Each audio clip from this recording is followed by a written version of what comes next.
welcome to a very special edition of previously unseen clips from this series of Would I Lie to You?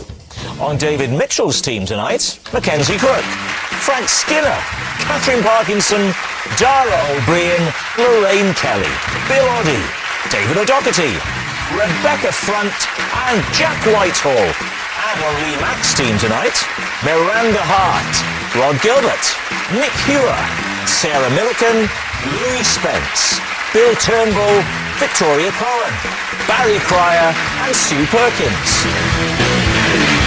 And so to Home Truths, where our panellists each read out a statement from the card in front of them to make things harder. They've never seen the card before and they've got no idea what they'll be faced with. It's up to the opposing team to sort the fact from the fiction. And Mackenzie, you're up first.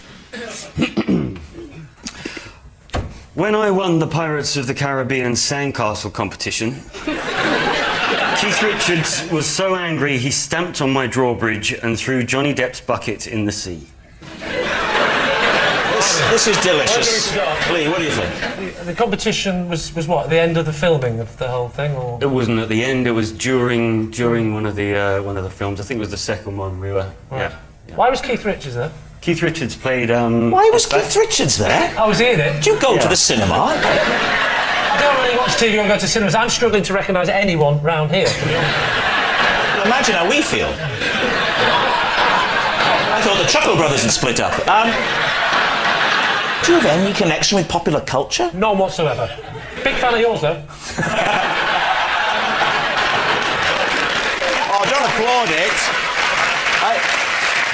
So your sandcastle, why was your sandcastle so good? I'm just particularly good at making sand castles, sand sculptures. It's one of my. Some people say it's a superpower. But Well, it isn't really, is it? No, it's not really. A burning building. There's a child trap. Don't worry, I'll make a dolphin. Keith Richards made a sandcastle. I think he'd attempted one. He wasn't in the best of health. If Keith Richards hadn't had a proper go at the sandcastle because he didn't really care, why was he so angry that you'd won? I think because I'd trumped Johnny Depp and they're very good friends and... No, he threw Johnny Depp's bucket in the sea. He was just furious. He didn't know whose bucket it was. He went so mental he threw somebody's bucket without knowing whose it was. Can you describe Keith Richards' sandcastle? It was basically a mound. Did he try to snort it? And what beach was this? This was on a beach in St Vincent in the Grenadines. Was it a completely empty beach? There was nobody playing on it? We were on... Sandcastle Beach? We were on... like, Sorry, can I just interrupt? If there's a beach with Johnny Depp and Keith Richards making sandcastles, it's not an empty beach anymore. That's going to attract tourism. I doubt they were having to film amongst holidaymakers. I've not seen in Pirates of the Caribbean families, carrying kids into the sea.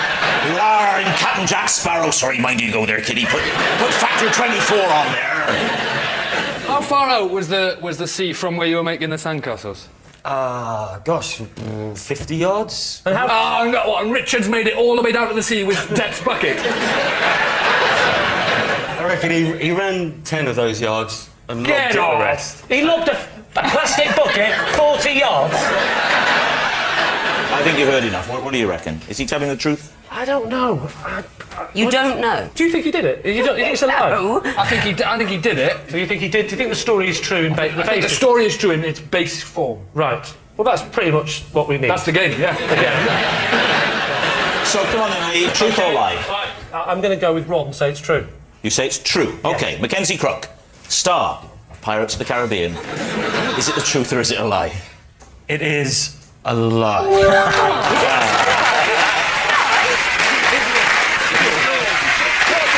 Yes, it's a big lie. Mackenzie didn't upset Keith Richards by winning the Pirates of the Caribbean Sandcastle competition. The cast actually used to pass time on the set by drinking lots of beer and then urinating their name into the sand. A competition that was amazingly won by Keira Knightley. Miranda, you're next. Off you go. Last year, whilst house-sitting for friends, I had to shout for help for 2 hours when I got stuck in their children's Wendy house. Anyway, what do you think of that? Right, so where was the Wendy house?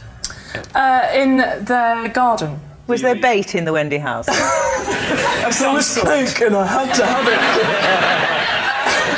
No, I had actually thought, this looks fun, I'm going to go and have a little look. You were supposed to be looking after the children.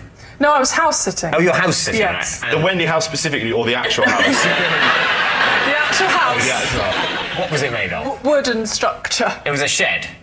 A wooden structure in a garden is called a shed, not a Wendy.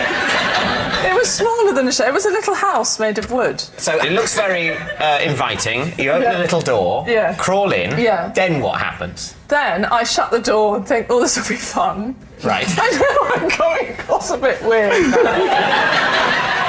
I go to the little door, and there's one of those latchy things, which doesn't work. And then, so I think, well, I'll just push it.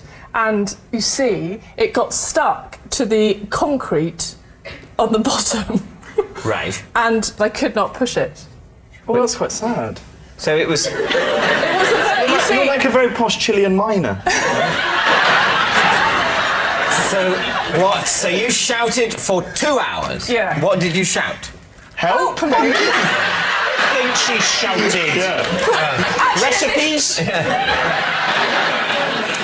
Who saved you in the end? The neighbours. And how did they manage to open the door? They got a little saw and sawed around the latchy bit. It's an episode of Tom and Jerry. How do you do that? How do you get a saw in there? It was one of those ones. Jigsaw. Yeah, that's a So jigsaw. it has a thing that initially penetrates Yes. and then cuts laterally. There is. Jigsaw. Have you ever thought of advertising for B&Q? You'd be the perfect voice. Are you looking for something that does that and then penetrates laterally? B&Q. Which way are you leaning on this? So are we leaning towards a lie? Yeah, but I slightly wanted to be true because I think it's a funny image of Miranda being stuck screaming in a Wendy house. I'm not buying it, I'm afraid. Let's say it's a lie. Saying it's a lie. Okay, Miranda, truth or lie? It is a lie.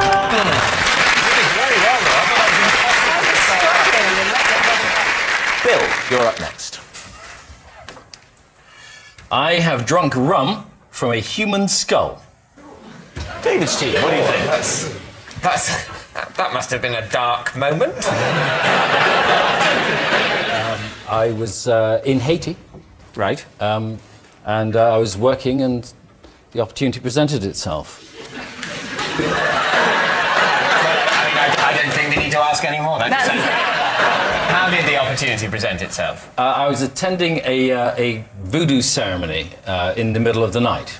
Right. Best time for a voodoo ceremony. Those 10 o'clock brunch ones are rubbish. Were you covering the... Was this work related? Yes. Yeah, work-related, yes it was, yes. Where was it held? In Haiti, Where specifically? where they practice voodoo. Yeah, in a conference centre?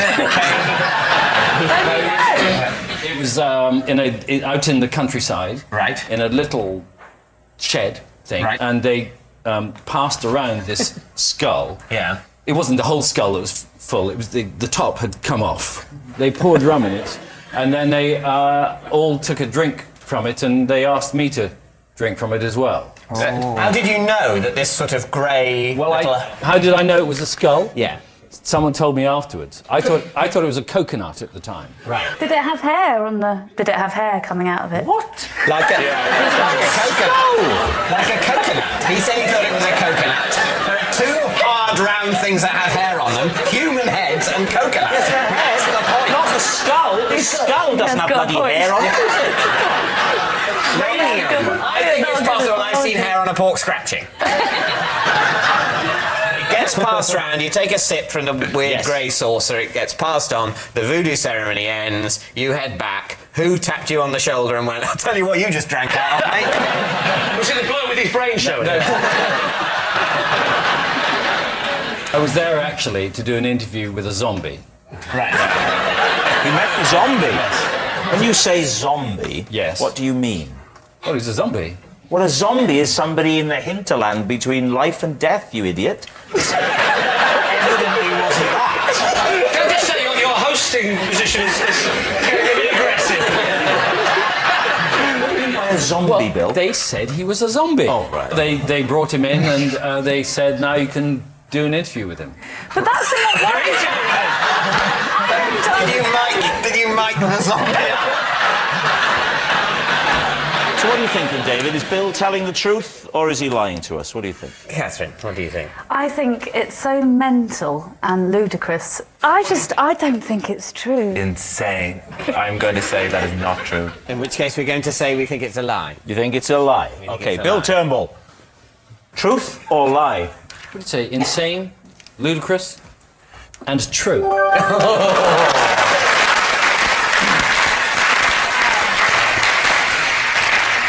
Rebecca. Right. Okay.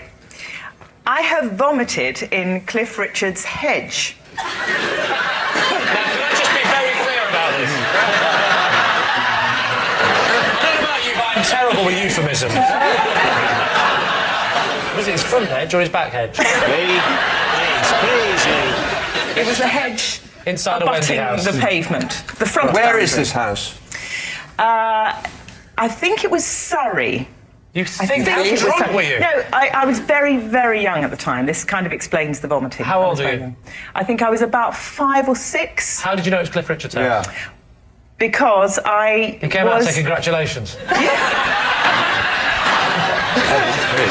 I had been taken to see this house because it was Cliff Richard's house. Oh, you were taken as like a day out? Yeah, because I was a big fan at the time. Was it a revulsion or something you had eaten? Car sickness. Car sickness? Yeah. What was the plan when you were getting there? It was a drive-by, Just almost. him? A drive-by puking. Drive-by puking. Drive-by vomit. Presumably there was a lot of other vomit in the hedge. It was sort of matted with the vomit of a man. Was Cliff in the house going, oh. What? I'm doing Cliff Richard. You never want to say the phrase, I'm doing Cliff Richard. Never say that. Especially if you're doing that with your hands. So, what do we think, Lee? Okay, well, shall we say truth, Nick? I think so. It's a dismal little story. You know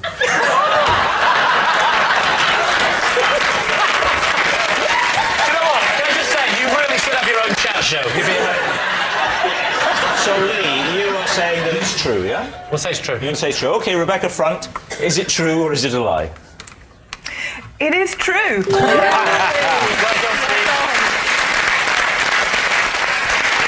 Yes, Rebecca did once vomit in Cliff Richard's hedge. Cliff, on the other hand, has never been made to feel nauseous by a bush of any kind. Sarah Milliken, you're next. I once ruined a christening party when I was overheard calling the baby ugly on a baby monitor. David. So the baby monitor, presumably, is by the baby. Yes. So most of the party is in, let's call it room A. Okay. And the baby... How big is your house? Is... Room Z. We'd never speak of room Z.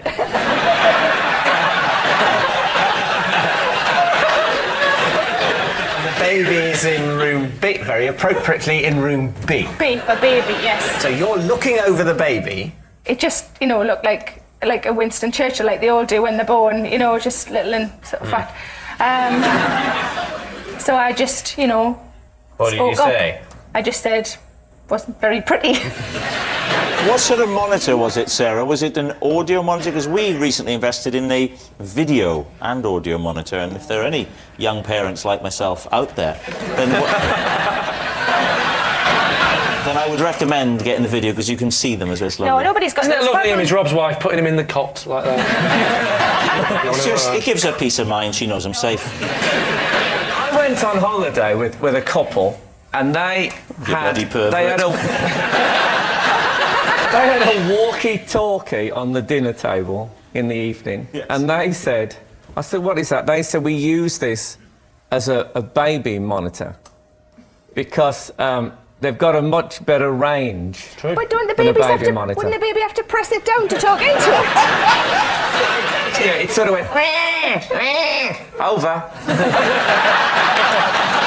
David, what's it going to be, truth or lie? I would say that saying that basically what you were saying is, oh, babies all look the same to me, they look sort of baby-like, I don't find them that pretty. Yes. That's not that rude a thing to say. Saying specifically that baby is hideous, one with its third eye and everything. That's different. That wouldn't have been shocking because everybody else would have noticed the third eye as well. Yeah, but they might have presumably. tried to be nice about it and say, oh, what a lovely extra feature. Frank? Well, I sort of believe it. Yeah, it's easily done. I think we think it's true then. You think it's true? Yeah. Sarah, were you telling the truth? It is a lie.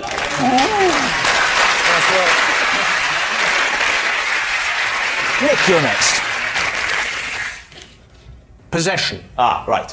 There's a box. If you just pick that up, bring it up to the desk there. And would you read this? There's a card in there. I'd like you to read the card first and then reach back in and take out the possession. Right, okay. This is a hat from my hat collection. I wear one whenever I throw a dinner party. Okay, now take out the possession, the hat. Please be a fez. Wow, let's see. There we are, how's that? Terrible. Wow. You should wear that in the boardroom. That would be terrifying. Right, just pop it down there. So, David's team, what do you think? What sort of hat is that, Nick? That hat is the hat of a Kazakhstan border guard. Can we have a look at it? Yes. Lee, Well, it's a hat. Oh, yes, it's his hat, isn't it?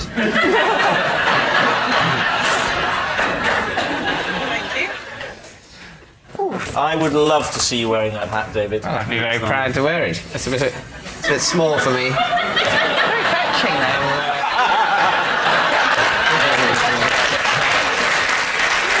Would you like to tell us how you came by this? Yes. I happened to be dawdling my way through Kazakhstan. And on my way out of Kazakhstan, I thought it would be sad to leave that great country without a souvenir. Did this belong to a border guard? Did you? I'm going to let that one pass. Is that what you said as you walked through? Are you implying that you stole it? I'm not really. I'm pleading the fifth on that one. Now, can you tell me something about your hat parties? Yes. What happens at these hat parties? Wherever I go, I try and pick up a national hat. So I have one from Kyrgyzstan, from Mongolia, from Kazakhstan, from Russia. So you have a whole assortment of ridiculous I keep military them on hats. a beam on my house, and we have all the different hats up there. And when dinner parties get rowdy, we put our hats on. Wow.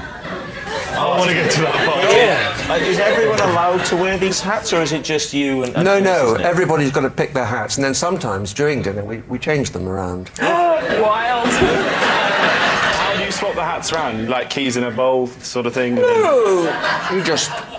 Oh, may I have a go with yours? I think it's very much like the keys in the bowl. David, I'd like you to take a guess now, please. I think this is true. You think it's true? Okay. Nick, is it true or is it a lie?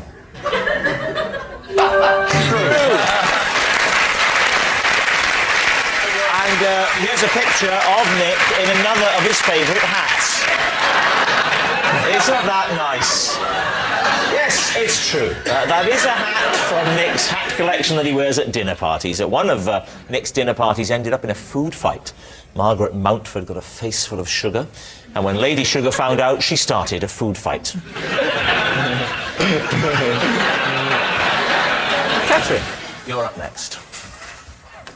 Me and my husband have a fake laugh that we do at parties to signal when it's time to leave. Oh, fantastic. Lee, fake laughs, what do you know about those? Well, I know she's been doing it quite a lot tonight. To go.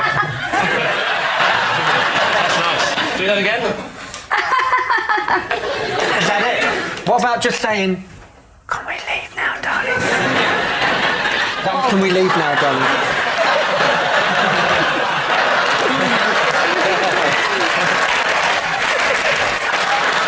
So just put us through this scenario then. You're both having the same conversation at a party with somebody else. And when one of us wants to go home, we will just laugh in a certain way. And does your husband do the same laugh as you, or has he got his own version? No, he's got his own What's his version. laugh? His What's voice it? is deeper than mine. Same thing, but deeper? Yes. Like, for instance? Do his laugh. Sort of, it's sort of...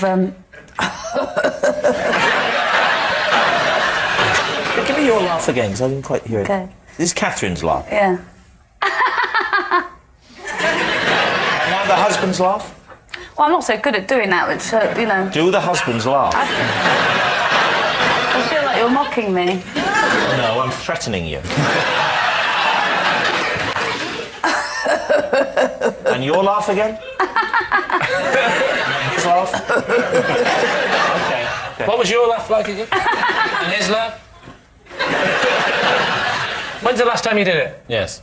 I think we did it about 2 weeks ago at Who are you talking to? This. I'll say on This might be television. Is it a television person? Is it someone famous? No. Well, but it's just no. It's not someone famous. It's someone who loves being insulted on television. So, Lee, let's go for a guess. Should we say it's true? Is that what we're saying? I think that, but I'm going with you. You're trusting me, aren't you? I'll trust you. Trust. I don't know why, but I will. Go on, true. You're saying true. Okay. Catherine, truth or lie? It is in fact a lie. Oh! Yes, it's a lie. Catherine and her husband don't have a fake laugh that they do at parties to signal when it's time to leave. When they're bored stiff at a party, they say, "Thanks for having us, Rob, but we'd better make a move." Bill? It's a possession. There's a little box under your desk. If you'd bring that up, please. Take the possession out for us, and then read the card for us, please. This is my conversation book. In it, I've written a list of topics that I refer to should I ever run out of things to talk about.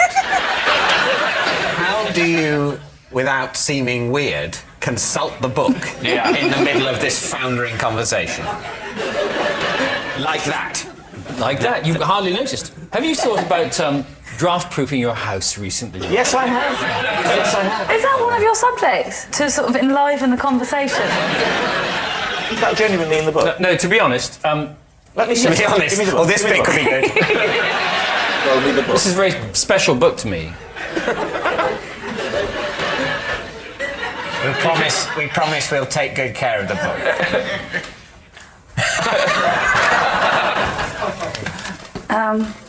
Right, let's have a look. Okay. Home insulation tips is indeed the first thing. Interest rates. Very low, of They course. may be going up. Yeah, they may be going up, but not on this programme. Are the Cotswolds overrated? Are the Cotswolds overrated? See? It's interesting, It is isn't it? interesting. Rugby? 3 question marks after rugby. Do you not know much about rugby? Is that why you were a bit worried about I'm just not sure. Sometimes it doesn't really work as a topic. So- and I'm not sure how Not with well it women. would go with you, Catherine. talking Quite a about few of those won't go very well with me, if I'm honest with you. rugby. Seriously, when was the last time you thought about draft-proofing your Where do you stand?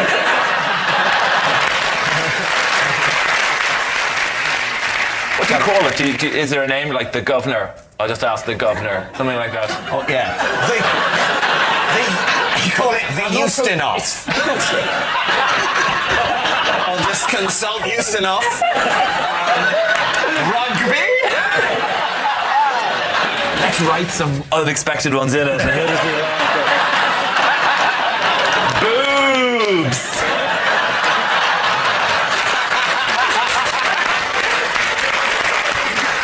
So, Archbishop, what do you think about boobs? Oh, my God! I said boobs! Right, David, come on. Well, I don't think it's true. I think it is true. I mean, look, you went to all the effort of doing it. Well, someone did. But you think it's true and you think it's a lie. Is that right? Yeah. Decide. I think it's a lie. My instinct is it's a lie. It's a lie. Yeah. Mm. Okay, Bill, truth or lie? I'm immensely relieved to tell you that it is, in fact, a lie. It's a lie. It's not Bill's conversation book that he refers to if he ever runs out of things to talk about. In fact, if Bill ever finds himself short of things to say, he just throws to Carol Kirkwood for a roundup of the weather. It's me. For 1 week, I appeared in a Dear Deirdre photo casebook in the Sun newspaper. Both teams are able to probe me. Although I'd be happiest if it was Lorraine. Can I just clarify the Dear Deirdre is the sex thing where you have sex You're in problems bed and you know the photographs with the balloon coming out your mouth. And what are you doing? What's your relationship problem? I was the husband. What was the problem? The wife was attracted to my friend. And what face did you do? I only realised at the very end. Oh, So go on, most of the time I was being happy or vacant. How did you find out in the story about that she fancied the... I walked in on them. So I just, did you walk in? So I had to be shocked. Sorry. I did vacant, happy, shocked and sad. So I do happy. Do vacant. Shocked. Do sad. Sad. Oh. That's nasty. That looks pained. Well, how would you feel? My best friend was in bed with my wife. No, but I'd say something. No, it doesn't look like you're upset. It looks like you're trying to pass something uncomfortable. Let's imagine for a moment that Lorraine was my wife. She is having a relationship with the better-looking half of Mitchell and Webb, okay? Right. But he's not here, so we'll use David. Right? So the two of them... So get yourself in a position that might, you know... Oh, we're having an affair, is yes. that the thing? So we have to get closer. I don't know how you do that. Do it. Oh, all right. I don't want to touch you. Okay. In this scenario, am I waiting my turn? So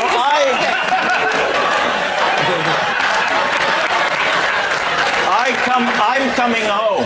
I'm about to give you shock.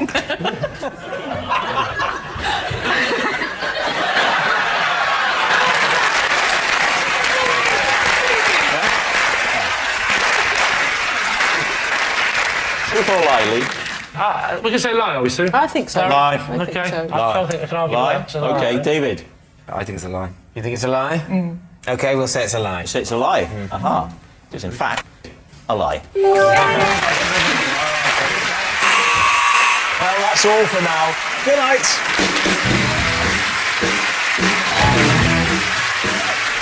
Hot off the press, Ian and Paul are here with Have I Got News for You in a moment on BBC One. Or on BBC Three you can catch up with the laziest couple in the world, Steve and Becky, him and her.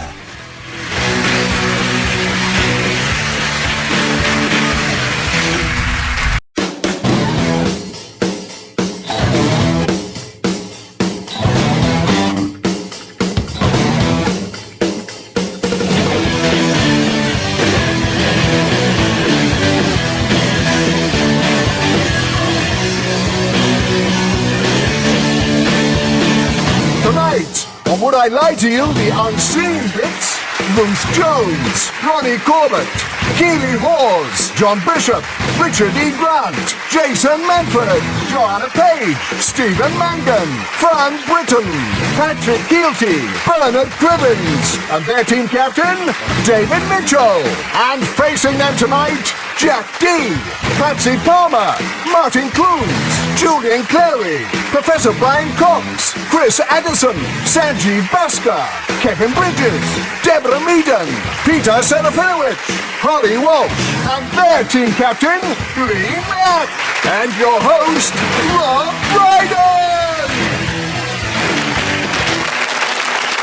Brydon. Brian, you're first. Please reveal all. I once caused the Hadron Collider to be shut down after I spilt yoghurt in it. Do you know what? I believe it already. David's team. Paint the picture of a day working at the Collider. Not literally, we'll be here all night.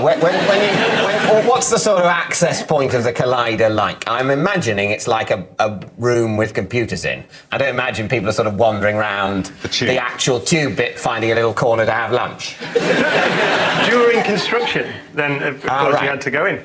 And I was responsible for a bit that's about 420 metres from the point at which we create the Big Bangs. And so I was in there, and you test bits when it's all done. And I was in there in the morning, having my yoghurt. You're not supposed to. That's what the ladies, doesn't it? That's what you're drinking. Someone went past me on a bike, because you have to ride bikes or anything, and nudged my arm, and I spilt the yoghurt onto an electrical connection. And this was during construction? Yes. Well, during the testing of my piece. So it didn't all have to be shut down, just a... No, just an octant. We can shut it down in eighths. Right. I think he knew what an octant was. Yeah. It's for you. It's for you.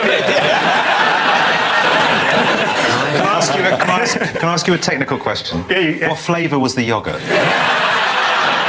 It was of those Swiss, like rather flavourless Swiss yogurts. So there are people in there on bikes. Yeah, because it's 27 kilometres in So they go around on bikes Yes. inside. Sounds like Centre Parks. And you're sitting. Which part of it did you drop the yogurt into or onto? There are pieces called, I'm going to go into chat-up mode again now, called superconducting cables.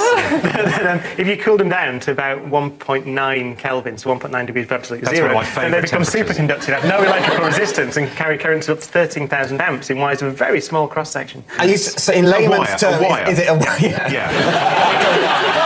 Did you get yogurt on a wire? It's niobium tungsten alloy. Sorry? It's a niobium tungsten alloy. I'm not saying it's not. I'm not saying it's not a brilliant wire. As David well knows, because they're superconducting, they can I carry... might well know as well.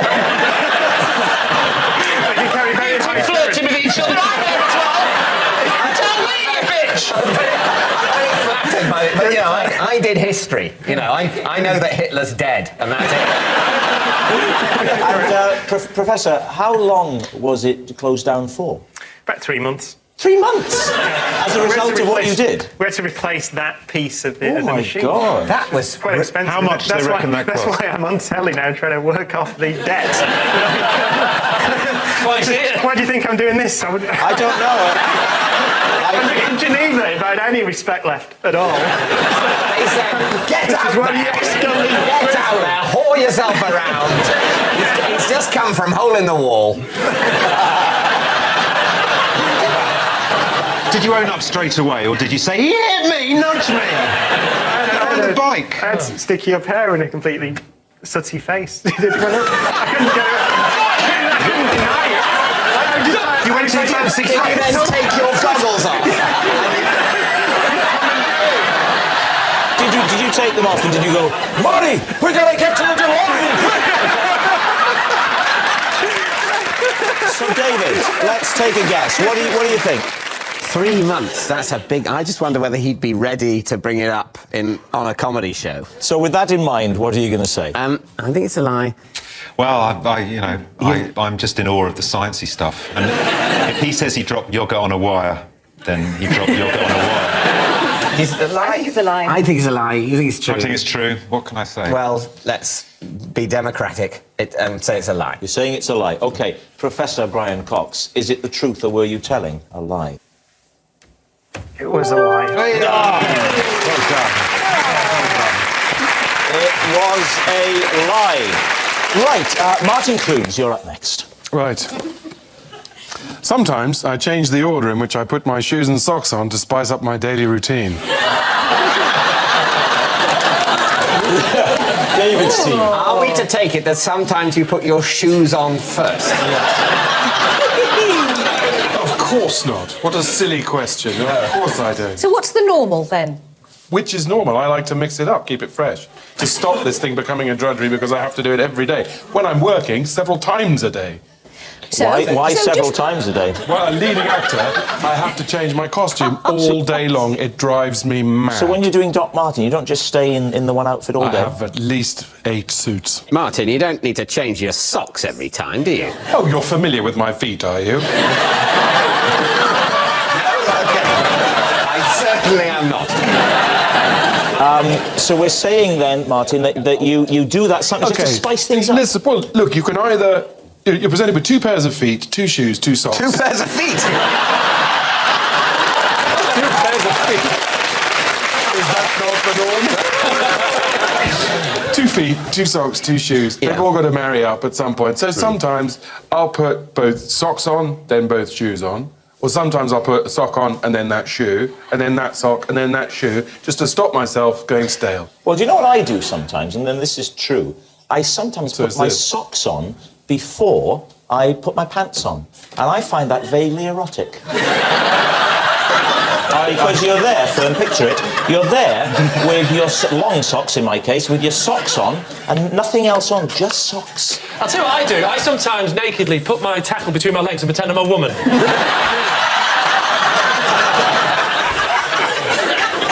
You should never put your socks on as a man without any trousers. Really? Why? Just don't. Look at yourself. Have you ever done it? I have once an early girlfriend, by which I don't mean she was a sort of cave person. She was one of the girlfriends I had earlier in my life. She said, never, never do that. And it stuck with me. Really? So this whole getting dressed is quite awkward then. So what's Not awkward. No, I just want to hear varied. from the beginning. No, because you've got to get your pants and your trousers on before the whole sock shoot. They've all got to go on at some point, haven't they? What are you saying, David? Truth or lie? Fern, Oh, I'm going to say it's a lie. Lie from Fern. David? Well, I think it's true. Oh, you think it's true? Yeah, I thought it might be true. I'm going to say I think it's true.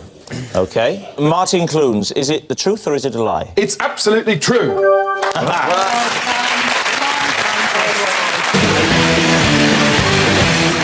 Our next round is called The Ring of Truth, in which I read out an amazing celebrity fact, and all our teams have to do is decide whether it's true or not. So both teams take a look at this. She's not really spiteful, but she's a bit afraid now. Is she I'm drinking all right now? Brandy, now stop it. Brandy, now stop it.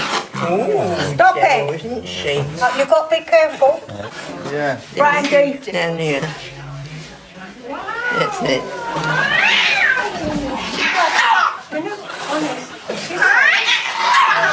You're a little Laura.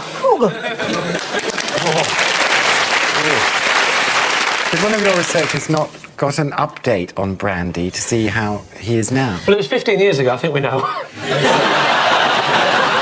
We can live 25 years, cats. You haven't seen him for 15 years, Julian, but he's here tonight.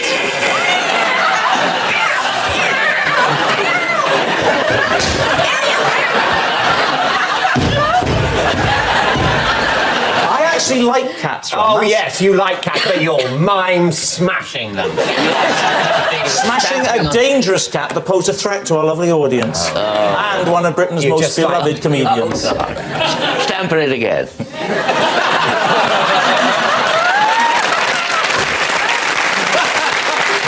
Here's the related fact, OK, related to cats for both teams. Noel Edmonds employs a pet chef once a week to cook a 3-course dinner for his cat. Is that true, both teams? When they say a pet chef, that's presumably a Chef for pets. chef for pets, Not like, a Jack Russell or a working Cocker Spaniel in a hat. What are the courses in a cat 3-course dinner? Yeah, what's the menu? I shall tell you. I shall tell you. Veal or no veal?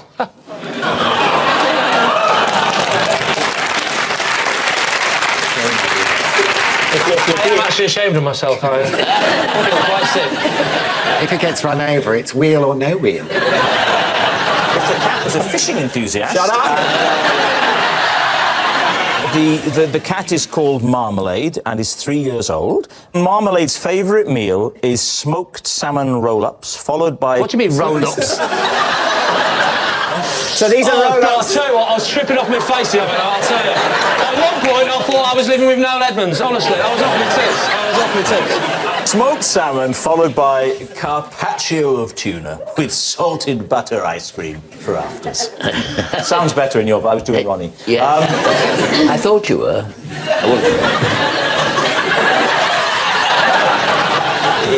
On Marmalade's last birthday, the pet chef made a birthday cake in the shape of a Deal or No Deal box. Oh, nice. Oh, come on. Well, you're saying the shape of a deal or no? I mean, you mean a rectangular cake? I think even I could stretch to that. Yes. Well, here's my problem with it. Yes. Why only once a week? I'll tell you, he hires the pet chef one night over the weekend so his cat can enjoy a treat. As a treat for my chickens, Maureen's been broody for weeks, and I haven't got a cockerel at the moment, for reasons I won't go into. Anyway, the other day, my neighbour found on the lawn an abandoned duck egg. So we've slipped the duck egg under Maureen, and in a few weeks' time, she'll hatch out a duck. Please don't touch me. Sorry. She'll be very upset, though. Why? When the duck hatches? Well, she'll just think it's a chicken. She'll know it's not a chicken. The shape of the mouth and everything.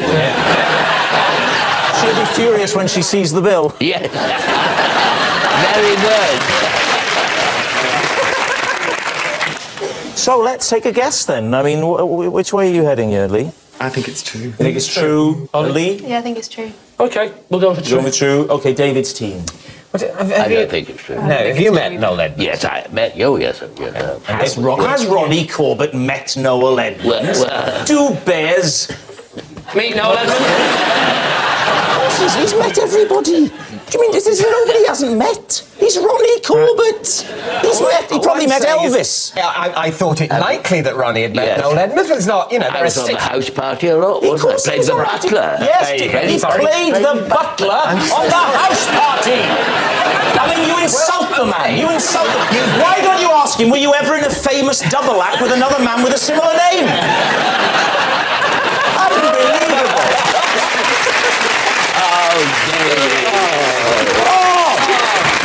And he loves you for it. Typical. And yet, when I touch him, nothing. Severity. Right, what do you think? I think it's a lie. Yeah. You think it's a lie? Yeah. So, you think it's a lie? I think it's a lie. We think it's a lie. You're saying you think it's a lie, right? You're saying you think it's true. Someone's going to be right. It is actually a lie. Yes, Noel Edmonds does not employ a pet chef once a week to cook a three-course dinner for his cat. That's the kind of thing a lunatic would do. But as it turns out, he doesn't.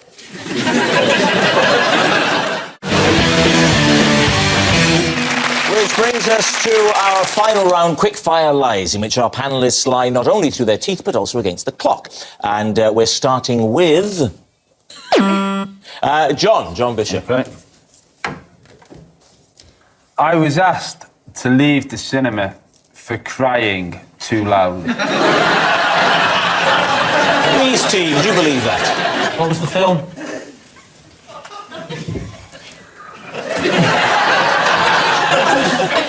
Rocky. Rocky? It was Rocky, the first one. Rocky. Which bit did you cry at? I cried at the bit at the end. Which bit is that? When he looked like he was getting beaten, then he shot lady, and then it was all his dreams were encapsulated in that one moment. And you know, and you cried? I've been through a lot, and so yeah. How old were you? I would have been in my early 20s, and I had Whoa, slow that down. You were in your early 20s in 1977. Was it 77? No, what do we think? Actually, I tell you, I think it was about 75, wasn't it, Rocky? No. That makes you 55. I would have been a teenager. It was definitely a teenager. The reason you're minusing some years off now, John. No, the reason it was emotional for me is because I had it wasn't a friend of mine, it was a friend of my brother's who was a boxer who had had a terrible accident. You think this... Do you honestly believe that you could come on this show? You should have been the age of 6, but actually you said you were 20-odd. And in the panic, you have the audacity to pretend you know about some inflicted boxer to try and wing us round and go, oh, this is terrible news. Of course we believe you, John. What happened to him? It's a lie. It's a blatant lie, isn't it? Yeah. You're saying it's a lie. The biggest lie we've ever had on this show. John Bishop, is it true or is it a lie? It's a lie. It's not true, what John's been telling us, but I remember as a teenager being advised not to watch Bambi without a box of tissues handy. Imagine my disappointment. Because I didn't cry. Next. Oh, me, right? Oh. I used to put on a different voice on the telephone and pretend to be my own agent. Oh, let's have it then. The voice? Imagine I've just rung up. Hello, I'm the people that want to book Rob Brydon. Yes. How much would he cost? His name, I used to call him Richard Knight. And Richard used to talk like this, and he'd say, listen, love to help you out, but at that price, we're really not going to make much movement. And I once did a charity gig, and... it's a lie, he's never done charity gigs. got money for it, because Richard said, listen, Rob's an angel, and if he knew I was doing this, he'd never forgive me, but I've got to get a bit of money, otherwise I wouldn't be doing my job. Did you have a real agent at the time? No. So, how many phone numbers? Do you have a separate phone number for your fake agent? Or was it just your normal phone? I used to work at the BBC in Cardiff. I was on the radio, I used to be a DJ, and if they got through to the office, I would then phone back under the guise. When it came to important meetings, did you have to, like, take a disguise and sit there and go, oh, Rob's in the toilet at the moment, but when he gets back, I'm sure he was just with, I'll go and get him now. Oh, I believe my agent said I could do it. I do all the voices. Ask me what it would be like if I was talking to Ronnie Corbett. Or Tom Jones, I can do it. You don't believe me? Ask my agent, I'll go and get him. I assume you've got an agent now, so why did you decide to... Well, I didn't have one. Yeah, I have one now, but I didn't have one then. What convinced you needed one? Was it working? Because it's very difficult to do your own negotiations and not come across as an horrible person when you're asking for money. But if it was Richard Knight saying, listen, I'm just doing this, Rob doesn't want money, but I got to get money for the guy. But they didn't know it was you. That's my whole point, you idiot. That's what I'm saying. Did you have anybody else on your books?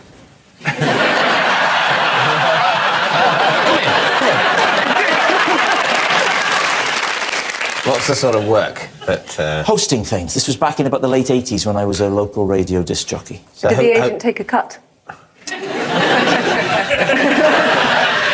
the agent phone you to let you know they got the job?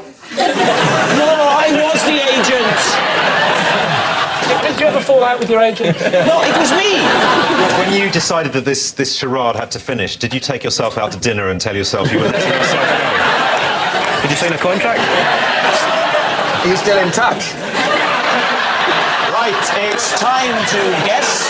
First of all, Lee and those bastards. What are you going to go for? I would say true. You think it's true? You saying it's true? Yes, in the words of Rob Brydon, I think that's true. Right, saying it's true. David and these arses. What do you say? That is so true. I think it's true. Yeah, I think it's true. David? Well, let me buck the trend by telling you it's true. Next, it's Jack. Right. Possession. OK, reach under the desk and take out the box underneath the desk there. So if you just pop the possession... This is the fez that I put on to propose to my wife. Let's see the fez then, please, Jack, if you could just take that out. So there's the fez. There's the fez. OK, David. OK, why?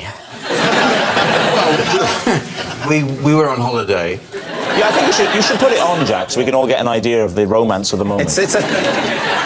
You're on holiday in Cooper World. We were on holiday, and there was a hat like this in the bar, and I don't know why it had all sorts of knickknacks in the bar. And this is the look I went for to propose to her because it seemed like a fun way of breaking some very bad news. And what were you doing it for? Was it because you were trying to be different from your stage persona, or were you... you know, there was no... When you do a thing like that, there's no rhyme or reason to it, is there? You just think it's a bit of fun, and then you didn't know that 20 years later you'd be interrogated about it by a group of people who don't care, you know, about you at all. Where were you actually... What sort of situation, what location were you at when you put the hat on? We were having drinks after dinner. Well, just imagine for a moment then that I'm your now wife. I would much rather not. This is the game, and I'm sat there. I'm having a lovely time. I've landed on my feet with Jack. I mean, I could have gone out with all sorts of people, but I went for Jack, and he's a hell of a guy. And then out of the blue, you say this. Would you marry me? Well, just like that. Yes. Really? Simple as that? Yes. Did you really say just like that? Yeah, I did, without any irony. I know, yeah. Incredible. Wasn't even an absolute joke. OK, what are you going to say, David? Is he telling the truth? I think it's a lie. I don't think he looks comfortable in a fez. And you think it's a lie? Yeah, who does? What are you going to say? I think you're right, so I think it's a lie. You're saying it's a lie? OK, Jack, is it the truth or is it a lie? I'll have you know, it was a lie. Next. It's Lee. Every year, I mark the anniversary of the death of my goldfish by pouring a shot of brandy into my pond.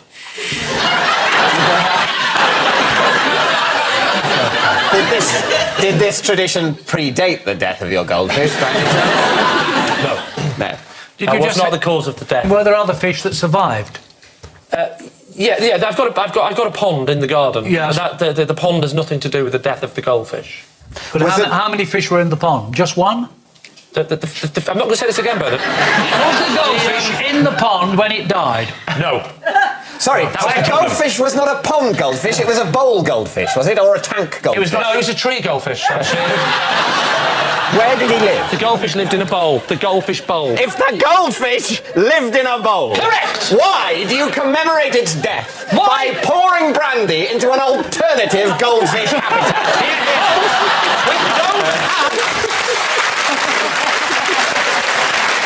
Because when the goldfish died, the bowl went. Do any fish live in the pond? Are there currently any fish in the pond? Because if you pour brandy into a pond... They're going to die as well. They're going to die as well. So it's a legitimate question. There was at no point, right, did the original fish die due to brandy being poured into... But now...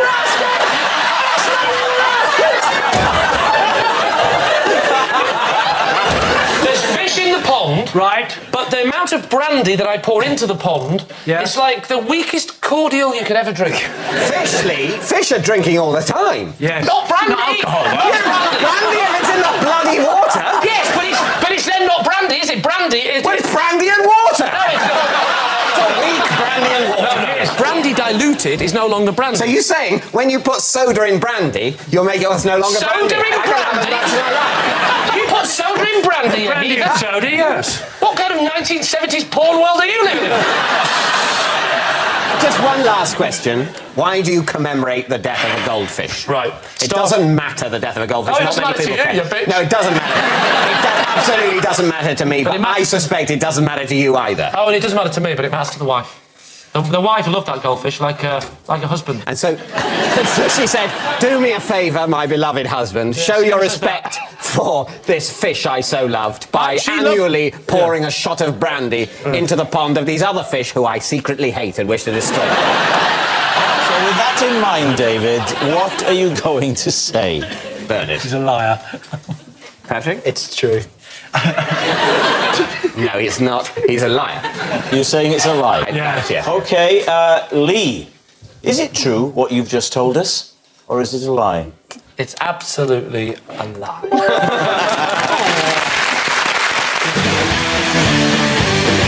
We've done the whole show, and I didn't ask you, Peter, to do your Terry Wogan impression. I feel bad. Now, Rob, you know I don't do a Terry Wogan. Come now, sir. Well, if I'm going to do my Terry Wogan, surely you could do your Ken Bruce. We've never done this before, have we? Well, thanks, Terry. And it's me, Ken Bruce, now in the morning, and swinging right here, playing Beverly Craven and Woman to Woman. Oh, Ken, nobody cares. He's well, you know. And you might be interested to know that later on this month, Terry and I will be at the Arndale Centre in Manchester for Children in Need, and you can strap on a black rhino annihilator dildo and make my eyes water for charity. If only he'd studied harder, Lee could have pursued a career as an academic. Ah, well, academia's loss is comedy's loss. You see... Did you say academia? Yeah, I did. I know. I love those academia nuts. If you eat enough, you get an MA. It's a very difficult job, this. You see, Lee didn't fit into traditional academic categories. This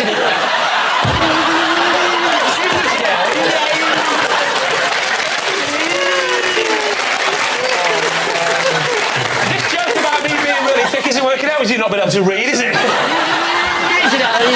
You say true, you say lie. You said lie. It is actually true. No, I've got to press the button. Sorry, I didn't press the button. I'll do it again. Can you react the same way? I forgot to press the button. You say true, you say lie. True, actually. We think true.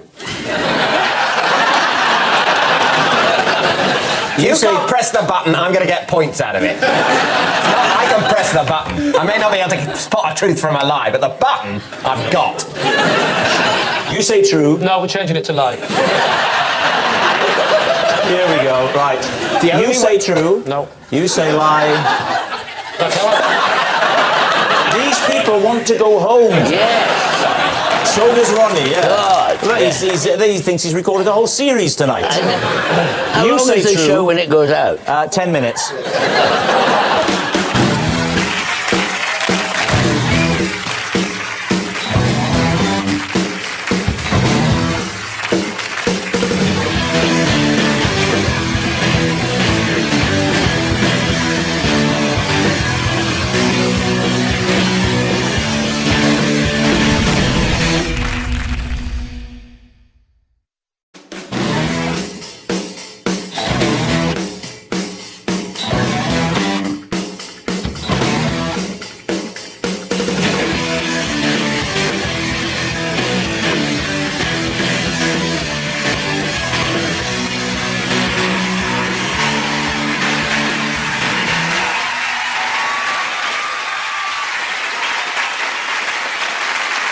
Good evening and welcome to a very special edition of previously unseen clips from this series of Would I Lie to You? Joining Lee Mack tonight, Alex Jones, Jim Carter, Bob Mortimer, Miranda Hart, Alexander Armstrong, Kate Humble, Miles Jupp, Diane Parrish, Dr. Christian Jessen, Armando Iannucci and Claire Balding.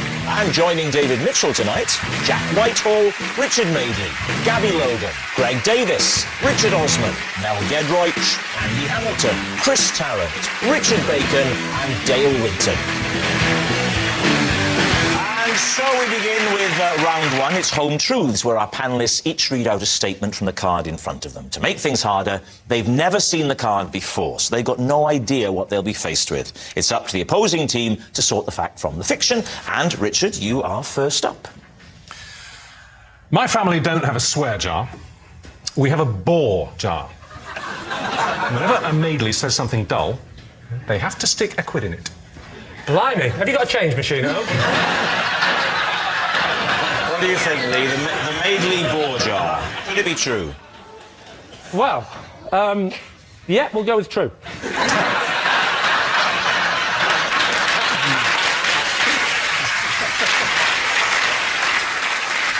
OK, are all the family members included in this? It's a compulsory family scheme, yeah. OK, and who would you say... We know the answer, but we'll ask it anyway. who would you say has given the most to the jar? Well, me, obviously. You've given the most. Yeah. And what do you do with the money?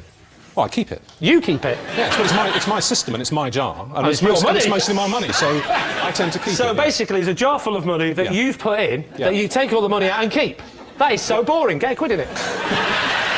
Is it unfamily, mate? If I came to your house and was just my usual self, would I have to start overloading it? Well, I mean, for example, if you came in and started talking about not going out, obviously you'd have to put a quid in. Ooh. Trust me, if I was in your house, I wouldn't be talking about not going out. The last time you put up... not poor Jack or Chloe or long-suffering Judy. The last time that you put £1 in that jar, what was it for? I was reading something about fiscal policy out of the Financial Times, and Judy said after about 3 seconds, jar. Maybe she was agreeing with you in German. What do you think, Lee Mack? Miles? I think this is true. Do you? Yeah, but I find Richard intrinsically believable. So you think Richard's telling the truth, Kate? I think it's complete rubbish. You think it's a lie? Yeah. I'm going to say not true. You're going to say it's a lie. Richard, were you telling the truth or were you telling a lie? Well, I'm afraid the answer is deeply boring. I lied. Bob, you're next. I have a didgeridoo suspended from a tree in my back garden so that when the wind blows in a particular direction, it pops soothing sounds of the outback into my bedroom window. David's team, what do you think? Pops soothing sounds of the... Yes. What a poetic way of putting it. Thank you. Do you genuinely believe that that particular instrument makes a pop? How would you describe it, Greg? And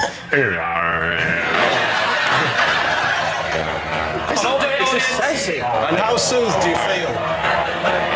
Right, everyone stop harping. I get this every night in my house, please. Where is it, Bob? It's in a tree? Yeah. And you made a conscious decision to put it in the tree? Yeah. I thought you said it was hanging from a tree. What it is it's trapped in a V. Is there a name for that area of a tree? Is it called the Clooney or something? It's called... What's the not to believe George Clooney's holding a didgeridoo of a tree in his garden? Why don't you believe this? This part of your finger there is called the Clooney. Is it? So I'm assuming... I never knew That's why I said I know it's Clooney.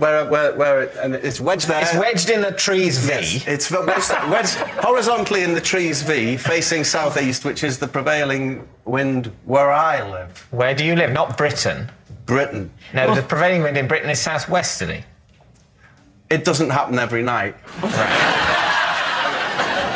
So tell us what this sound does for you then. You're lying in bed at night and you had a lovely day, you're just settling down, you hear... And then what happens to you? I'm soothed. And the mind is soothed. Do you know you get things that will do the same thing to, say, your throat? Yes. It does it to the mind. What if your brain's fine? You don't want to hear that every time it's windy. You're always soothing your brain. That's what sleep is. Hence the success of the pillow. Yeah. Just say though, Bob, I've been led to believe by out-of-work hippies over the years that the didgeridoo is an incredibly difficult instrument to play, and yet it would appear that all one has to do is to pass air through it. No, you have to position it correctly, just as you would have to over your mouth. I've done that by utilising the Clooney. You're using the Clooney of the tree as human lips. You get any kind of noise over a didgeridoo. The Clooney, which it doesn't exist, on Bob's tree, would have to be flesh-like, because Aboriginal doesn't just go... Because it's not just wind, they use their lips. Very good point. Very good point. Just coming up this time of year, I admit it's a lot better. In fact, I have a wisteria that grows through the didgeridoo.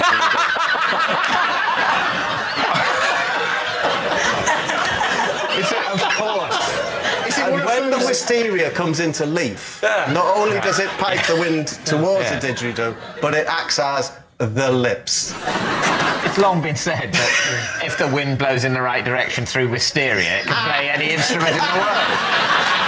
It's time to decide, David. OK, we need to make a guess. What are you going to say? I think it's a lie. Of course it's a lie. We think it's a lie. I think it's a lie. Well, Bob, were you telling the truth or were you telling a lie? I was lying.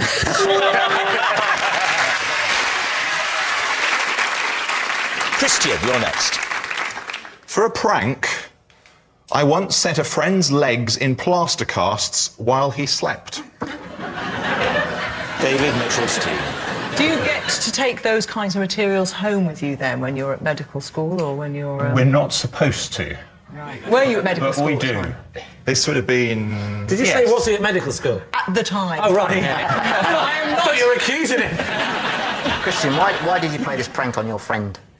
Because he'd got blind drunk, as only medical students can do. And he was drunk as you were putting the plaster cast on him? He'd actually passed out by that stage. Right. He was sleeping. Could he get struck off for this? No. Oh, right. Anyone? Presumably, you had to have a plan, didn't you? You didn't just happen to chance upon the plaster casting equipment.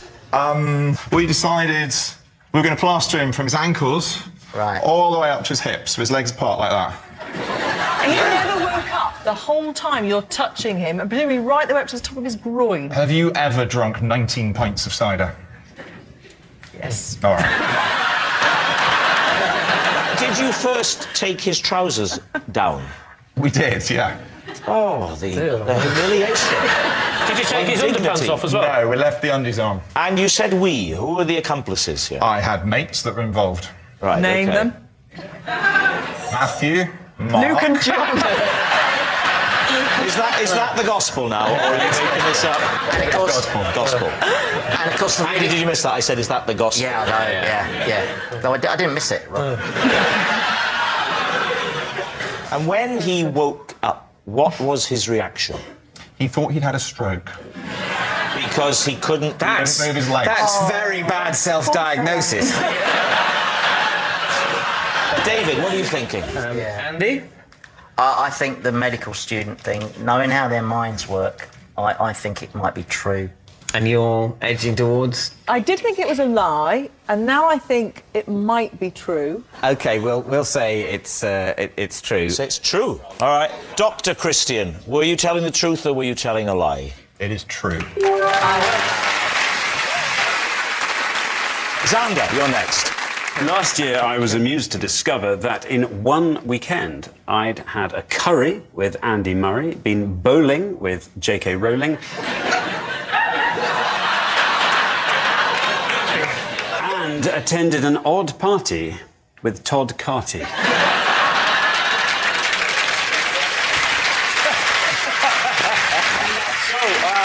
David, what do you think? What a weekend that was.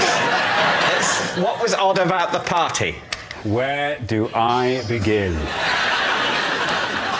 The first indication that it was an odd party, there were chicken wings that were brought around, for example, that everybody dived on. And it was only when we'd eaten up most of the plate when someone went, this is still quite red. And we all noticed that actually that nothing had really been cooked at all. So we were all dicing with salmonella. There was a husband and wife there who had the most enormous row. It was a very odd. So a row and disappointing food. Yes, disappointing. This is a normal party. I'm fascinated with the bowling with rolling. Was it the sort of bowling which ladies of a certain age in white do in parks? No. Or was it 10 pin, 3 fingers in the old... 10 pin, 3 fingers, yes. 10 pin and 3 fingers.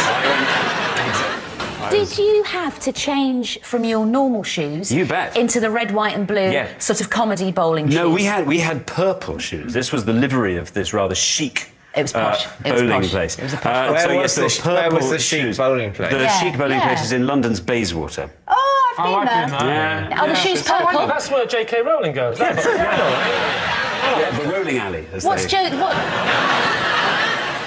Let's cut back to Murray and Curry. We were in this rather large curry house in Milton Keynes. Milton Why were you in Milton Keynes in a large curry house with Andy Murray? Yeah. Exactly. It was a charity event.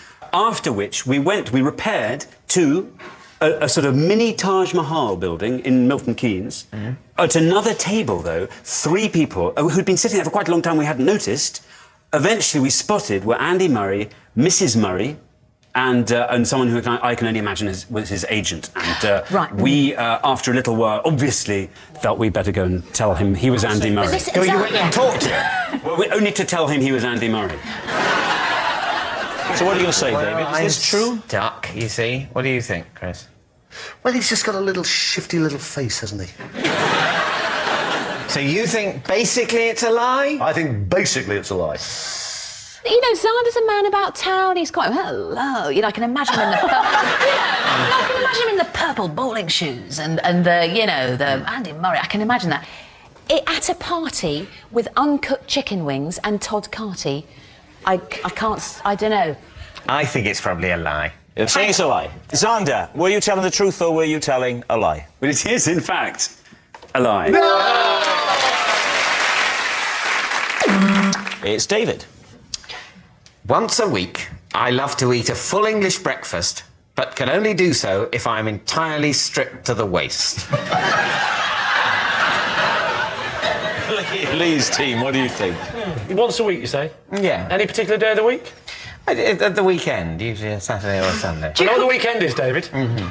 Do you cook it in that state of undress, or do you get undressed once it's cooked? I get undressed once it's cooked.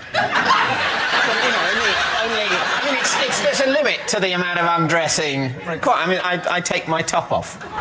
Boxers or... No, it's... I think it's waist up, I think. That's the... Yes. Waist up, It would be odd if he had a breakfast... From the waist down, he's stripped naked. That would be odd if you went round to his house and said, thank you, David, for the sausage and beef. We're not done yet. Yeah. No, that's... Get them off! Yeah. And none of you are going to ask why. I am about to ask. Oh, good. What on God's earth function does taking your top off play in this breakfast? In many ways, I've lost a lot of self-respect. You have. And sometimes I like to wallow in that. In that case, we think it's true. I do find there's certain amount of splatter involved in the eating of a full Is this English. getting sexual? Not from my point of view. Is this on your own, or would someone join you? I would more usually on my own, but I wouldn't. Would you like someone to join you? I don't think so. Really. I'm not offering. Can I ask you a question, Gabby? Do you like a fried breakfast?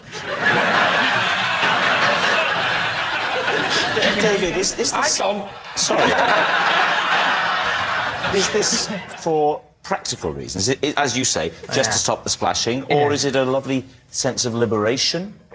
I think it's partly practical, partly, yes, of course, you feel closer to nature. So what are you thinking, Lee? What are you going to say? Is he telling the truth here? Christian, what do you think? Do you eat with your clothes on? I do. You don't strip off for any reason to do with eating? No, not really. Do you think he does? Having got to know David during the course of this evening, I rather suspect he does.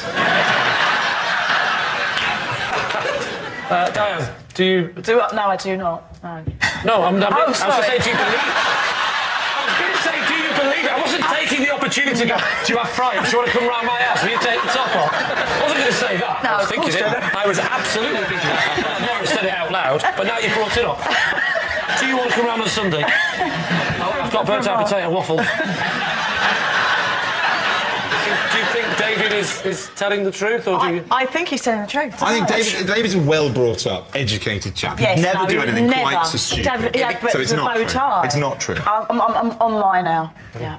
OK, we have to go with lie, then. You're going to say lie. David, truth or lie? Please don't be true. It is a lie. Thank you. Next, it's Jim. After being knocked unconscious by a frisbee, for 3 days I could only speak in a thick Scottish accent. David's team. Bit harsh, that. Just because you're Scottish doesn't mean you're thick, does it?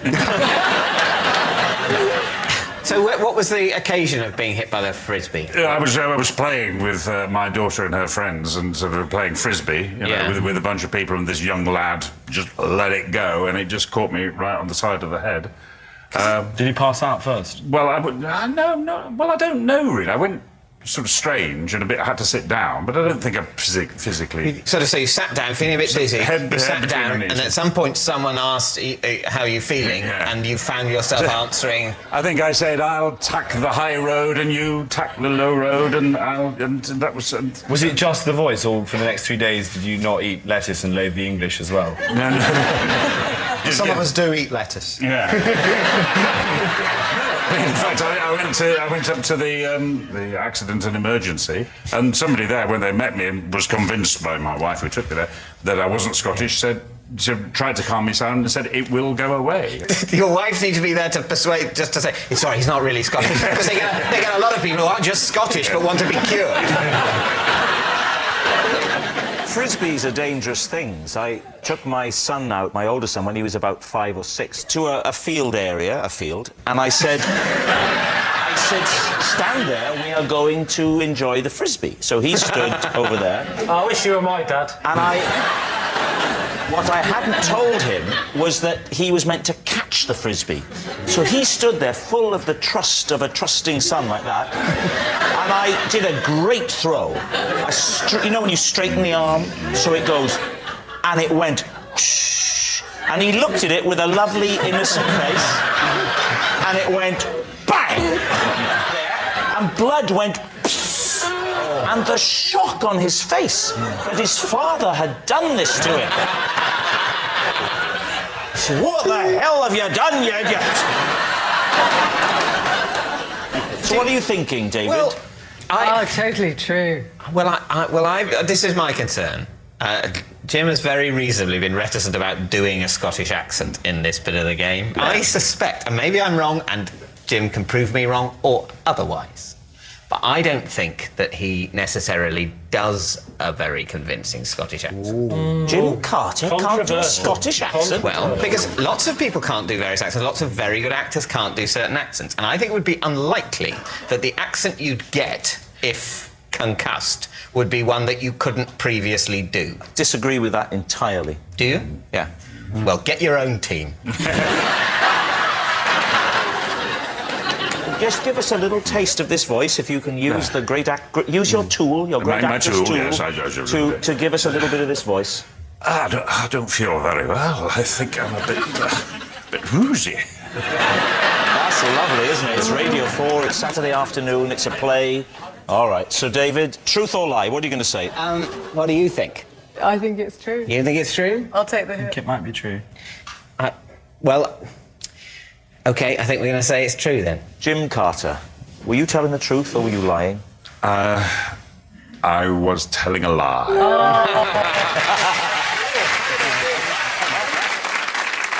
Next. It's Lee.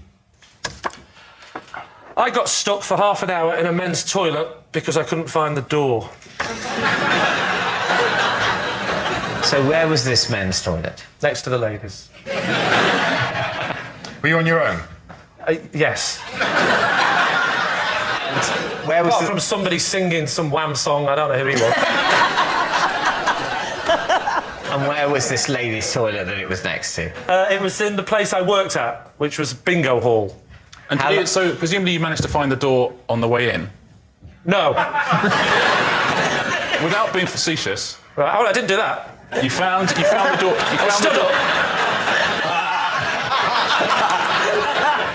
You found the door on the way in. I did find the door on the way in. You took number 1, number 2. No, I walked. I didn't get a bus.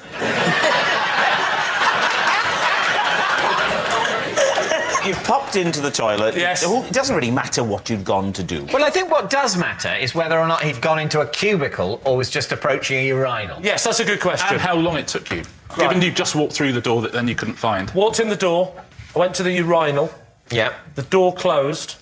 And then I'm now stuck in that toilet for half an hour. Why was it that you couldn't find the door once it had closed? Because I went in, and it was late at night, and the building had started to shut down, and so I went in, and just as I got to the urinal, the last bit of the door closes, and it's now as pitch black as you can possibly imagine. The other bits of the story I'm not mentioning is that I was absolutely hammered, and so I started getting a bit confused.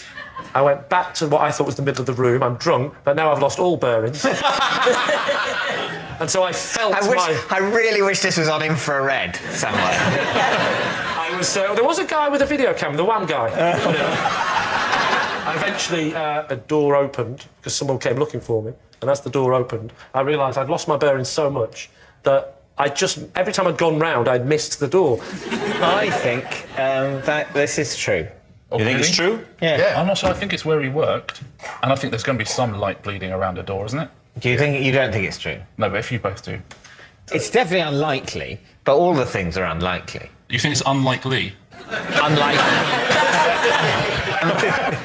I don't know. I just think it's true, and I think it's well told if it isn't. All right, so it's true. Yeah. OK.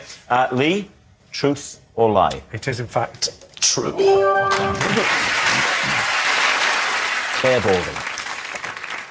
To win a bet, I presented a 3-minute piece to camera live from Royal Ascot in a full-length evening gown with Willie Carson concealed beneath my skirts. For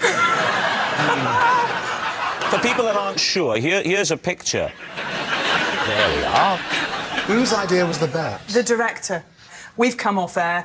I put on the long ball gown. Willie waits. He stands on a box when he's presenting with me normally, obviously to fit under my skirts. He didn't. In fact, he knelt, and he was quiet as a mouse. He was very good. No one said it yet. I wanted to say it. What? Sorry, what did she say? I wanted to say there was a Willie under her skirt.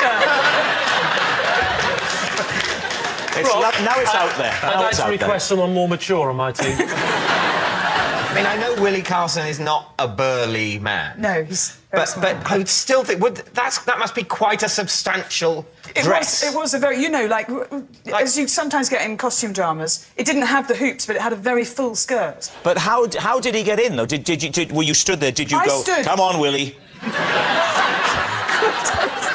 crawled along on the ground and then knelt. under there, and it's a 3-minute piece, so the first 2 minutes was absolutely fine, and on Yeah. I went and rattled on about normal racing stuff, and then he started to giggle, and that's what gave it away, but because we got 2 of the 3 minutes, the bet was won. Recreate the piece to camera. OK, so I stand there and I say hello and welcome to Royal Ascot. We've had a stunning first day here with a win for Frankie Dettori. We saw his flying dismount, and then this first squeak then from Willie. He goes, because he's got a very high laugh, and I'd like smacked him, and so just... Is this why Channel 4 have got the horse race? Right, David, what do you think? What do you think, Dale? Do you know, I'm really beginning to believe that she'd have done it for a prank. I think it was an excellent acting performance, but I believe it to be a lie. Oh, you see, now I have to make a decision. I think it's a lie. You think it's a lie? That's that's OK. fine, yeah. Claire, were you telling the truth or were you telling a lie? I was telling it was a lie. It's me. I recently had to be rescued by supermarket staff after I fell into the chest freezer trying to reach the last packet of Yorkshire puddings. So you've fallen in. Yes. Talk us through the next bit. Look, imagine, right? Imagine that this is the freezer, okay? Yeah. So I am here, and I'm looking around. There's nobody, so I just. Yes. Oh, okay. I'm going like that, and I'm going like that, and I'm going, and I'm going, and I'm in, and I'm like that, and I picked my hand on the kind of sharp inner edge, right. And I went, and first of all I went and people. So you just stay lying down? Well, I was shocked, Lee. And as I looked, my little head peeped up over the top, and some Welsh people, because it was Cardiff, came over and said, "Are you all right?" So, and they kind of, I could have got out, but they sort of helped me up, and, I think they were worried I was going to make a claim. Were you tempted to stay in there until someone came to get something? So you go, So what do you think? The bit of the story I don't think is true is the bit when he started talking. Up until the point when he just stopped talking now. It's the fact that he sort of went, "Ooh, look at my hand, I can't get up, I'm Rob Brydon." Well, that's not strictly what I said. I said I would looked at my hand with shock, and then somebody ran over straight away. I don't think it would take that long for attention to be... There would have been a sort of thrubbadum kind of noise, and people would have looked around and noticed that the small man who'd previously been there had somehow disappeared. They naturally have wondered where he may have gone to. I think it's true. Yeah, I think it's true. Because it's quite a humiliating story, and I don't see why you tell it unless it was true. The format of the show.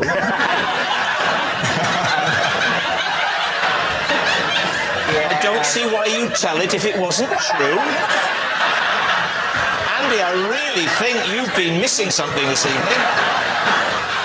So, David, what are you saying, given what Poirot has said here? I think we think it's true. You think it's true? Yeah. You think it's a lie? Well, I can tell you it is a lie. Well, that's all we got time for on this special edition of Would I Lie to You. Thank you for watching. Good night.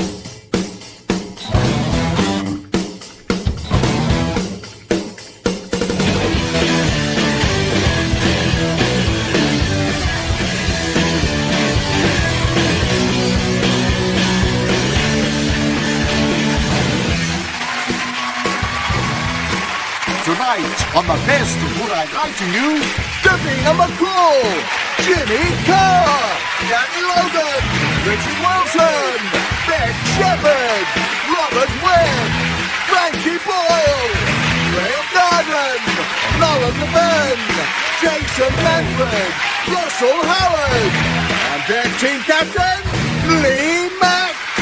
And facing on tonight, Rob Brydon, Michael Ashford, David Baddiel, Sarah O'Brien, Trisha Goddard, Lil Daniels, Rich Hall, Kristen Murphy, Danny Baker, Maureen Lipman, Michael McIntyre, and their team captain, David Mitchell.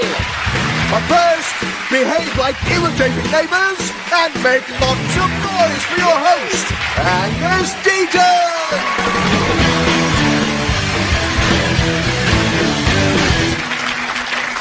Good evening and welcome to this hastily cobbled together, this specially compiled bonus edition of Would I Lie to You? Yes, 30 minutes of largely unbroadcast material deemed too funny to show you the first time round.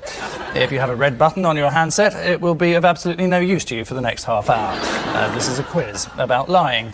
Lying by omission is when you knowingly leave some information out, like when the estate agent shows you around in the 2-minute gap that the Eurostar isn't going through the kitchen. And scientists have developed a truth serum that makes people incapable of lying. It's called 6 pints of lager. And so to round one, in which our contestants are given one simple yet frequently insurmountable task, to read a statement from the card in front of them. They never know what's on the card, a true fact or something we made up earlier. This can lead to panic, nausea and occasional vomiting. People who expect high-quality fibbing should look away now. I was voted the 47th sexiest man in Wales. The 48th. I think was John Humphreys, the guy who made this part. Wales has its own newspaper called the Western Mail. Have we asked him which year this was? Oh yeah, which year was it? It was clearly not in the last 10. It was about... Listen to you, George Clooney. I could take that coming from Robert, who has a certain earthy charm. Right, thank but you. From a rejected Chuckle Brother, it's a bit rich.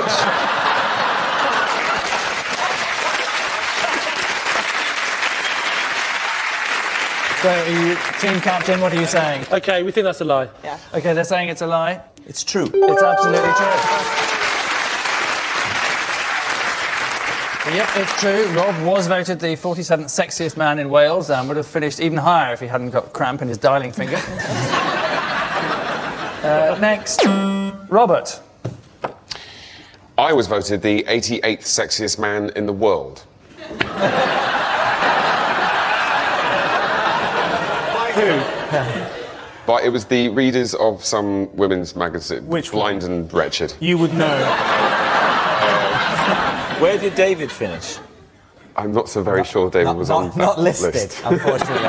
Generally, Robert is considered the better looking one of your outfit. But if it were me, can I say this? I think that you are easier on the eye than him. I think there's something very pleasing, and you may notice I've been looking at you a lot. I just think he looks lovely.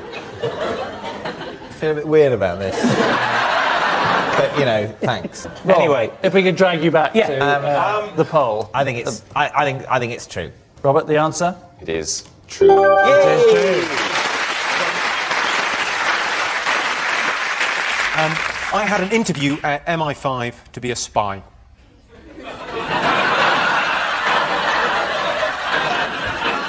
Where's MI5, Jimmy? Where's MI5? Yeah. Well, it's on the South Bank now, but that building wasn't finished at the time. So it was a meeting in Millbank. What was it, like a planning meeting to join MI5? Like a planning? No, I wasn't going to build a new headquarters. The fact the building wasn't finished. We're thinking of setting up a big organisation of spies. Well, you know, lots of guns and handcuffs and itching powder. We don't know how we're going to use that, but it's all fun. And we're building a huge, crazy building on the South Bank, which is actually MI6, but never mind.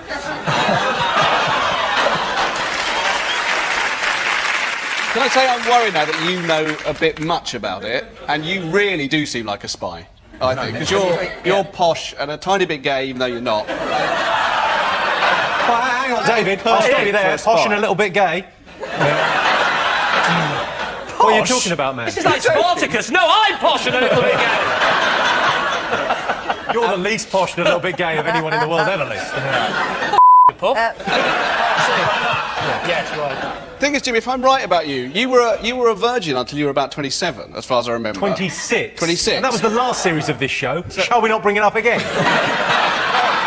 Here's the thing. This was your opportunity to pull. Would you have been sent abroad? Well, don't you start. I'm having enough trouble with them. You're not even in this. What are you talking about? Jimmy, your attitude under interrogation is just a bit churlish, which, as a spy, it really shouldn't be, you know. The other interrogator starts asking questions and you go, are you in this? Was this during the Cold War? Yeah, I'm 50. You might be. Your hair's dyed. So... Fashion tips from the tramp.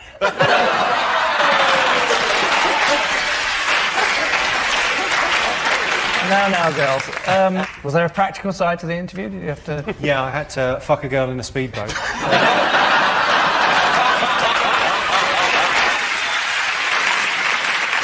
David Mitchell, what are you thinking as team captain? I think it's not true. OK, we'll go with that. That's a lie. OK, they're saying it's a lie. Jimmy? It's a lie. Can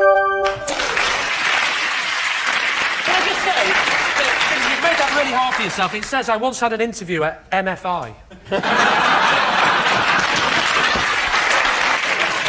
I have been wearing bronzing powder since the age of 12. How old are you? 31. 31. No way. Bronzing powder wasn't around. What exactly is bronzing powder? Is that the same as... You mean to make you look suntanned? Suntan like this. Why do you wear it? Well, you put it on and people go, well, you look, well. And then, you know, and I noticed that they were saying that.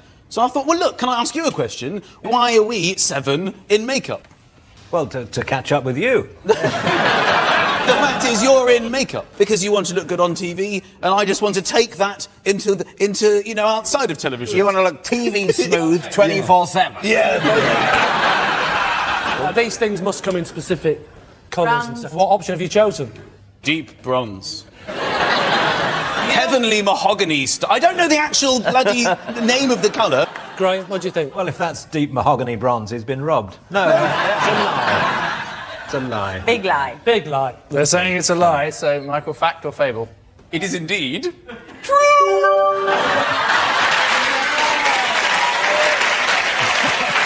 TV good, baby. 24/7. TV good. People party in the street, they try and change channel. Look at this guy. He looks TV good. I saw... I mean, I'm very glad you're so pleased for the team, but I think in a minute you're going to have to face the wider truth of what people now know. No, I know. It's true. Michael has been wearing bronzing powder since the age of 12. The good thing about bronzing powder is that people can't see that you're embarrassed, no matter how many times they point and shout, there's a grown man wearing bronzing powder. And so to Lee's team, who have this rather eerie premonition of impending disaster, for those who are aware of how Rod Hull sadly met his end. Yeah, I've locked up the canteen. Everything's nice and up.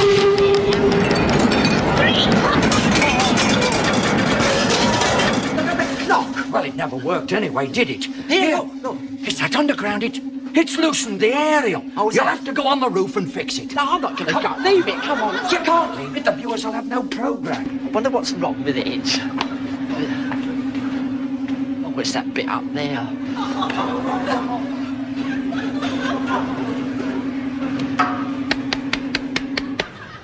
Has that got it? Yes, that's all right.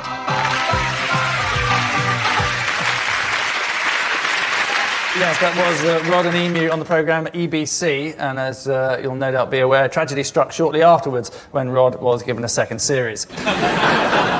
Some 19 years later, of course, Rod Hull did sadly die when fixing an aerial on his roof. So here's the intriguing Rod and Emu fact. Rod Hull was buried along with his fake arm and the very first emu. Or was he? Lee? Does everybody know that he had a fake arm? Well, he didn't have to. It wasn't a real emu. He didn't really have a neighbour that was a fat green witch either. I thought you meant that he had one of his arms wasn't real. I think it would be an odd choice of career for a one-armed man to become a ventriloquist. So what are you thinking? Is this truth or tosh? I think it's a lie. Robert, I think it's a lie. I think that is a lie as well. I'll say lie. Okay, it is in fact a big fat lie. Yes. Yes, Rod Hull was not buried along with his fake armour and the very first emu. Rod's not the only performer to have made a living by dragging an erratic and embarrassing old bird around. Richard Madeley is doing very nicely as well. So, to David's team, who have this to say about. Please present the meat on trays. Don't tell him. Melissa, I don't know what you're trying to do, whether you're trying to upset our guests, but right now, I'm starting to get pissed. Now, you send your food. Let's go. Right. Dome's off.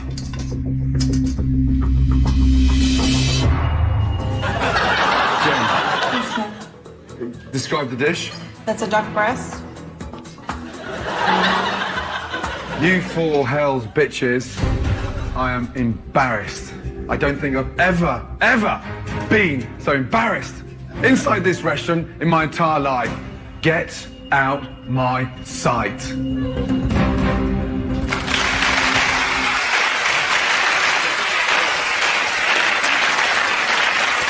He's so angry in that, he's forgotten the word of. It's essentially the way he's been obviously willing to Americanise for the money, so he's actually accidentally said that he's going to get drunk. Yeah. And he said, bring the meat, I think he was trying to say the meat entrees, because that's entrees what the Americans moronically refer to a main course as. But it just sounds like, bring on the meat entrees. What meat on trays? That how you serve the meat here? Yeah, a big tray of meat, $9.99. And clearly, the thing that he's good at is saying fuck. And they've told him he's not allowed to say it. And all he can say is, I'm embarrassed. Gordon Ramsay, anyway, less than happy about the duck. Of course, normally in Gordon's kitchen, if they shout out duck, it's because he's just thrown a meat cleaver at someone's head. Please welcome tonight's special guest person, Gareth.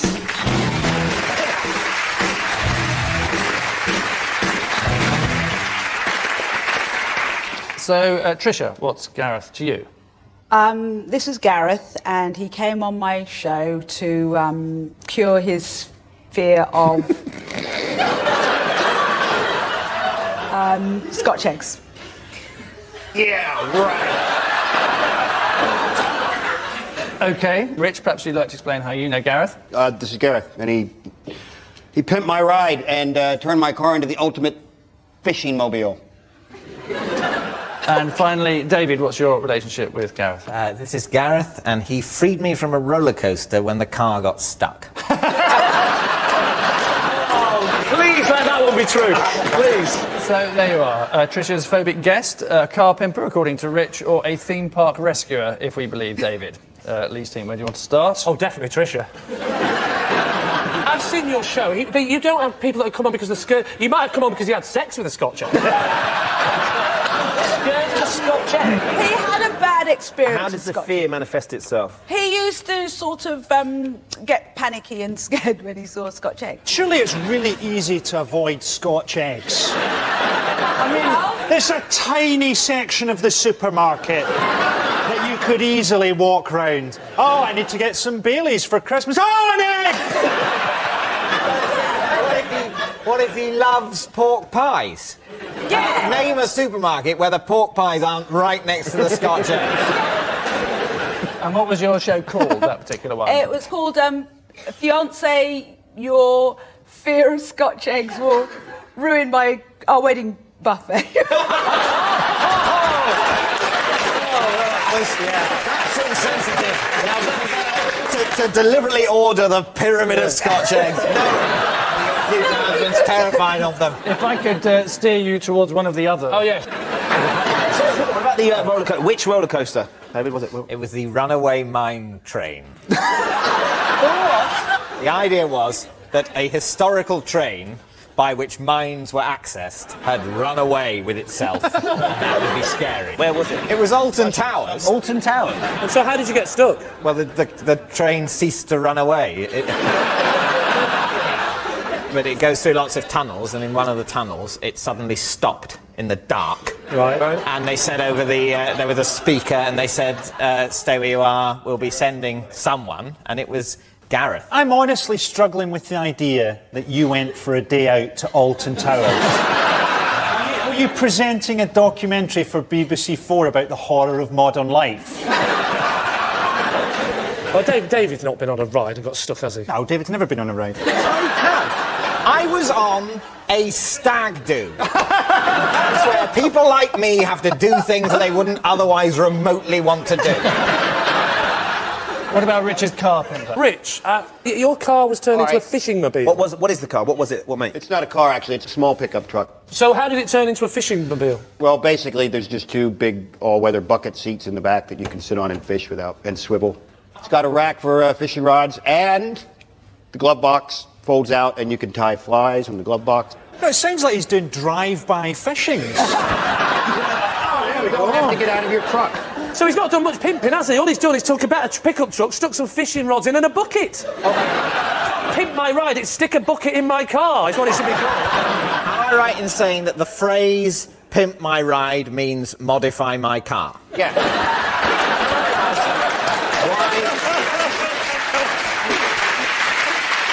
You can either go for the Scotch egg fairing guest on Trisha's show, Rich's personal car customiser, or David's roller coaster saviour. Well, look, right, Trisha's thing is just madness, right? If David had to go on a stag party, he'd insist that it all got changed and they went to Venice.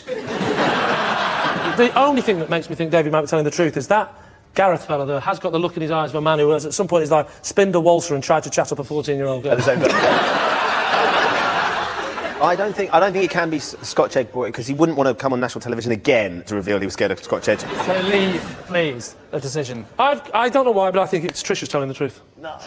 I do, honestly. Wow. I'm going to go for Trisha. Lee is saying it's Trisha.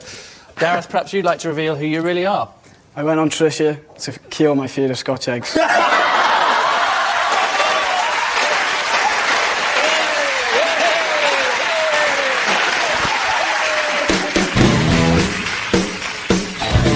I got picked on at school because my mum was the dancer in the titles of Tales of the Unexpected. We can remind ourselves of what Russell's mother looked like.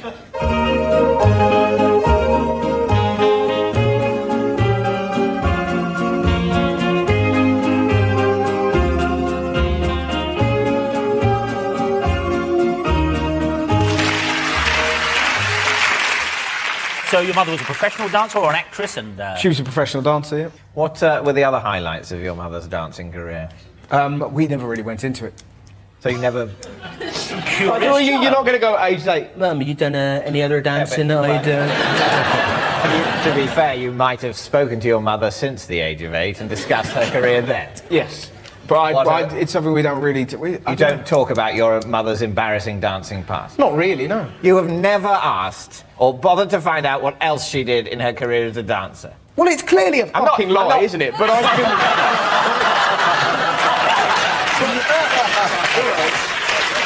Do I get extra points for capitulation?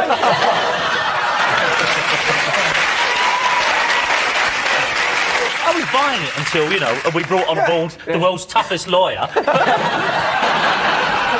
You know that every job your parents have ever Nobody had. knows what their dad does. What are you talking about? What? Nobody knows what their dad does.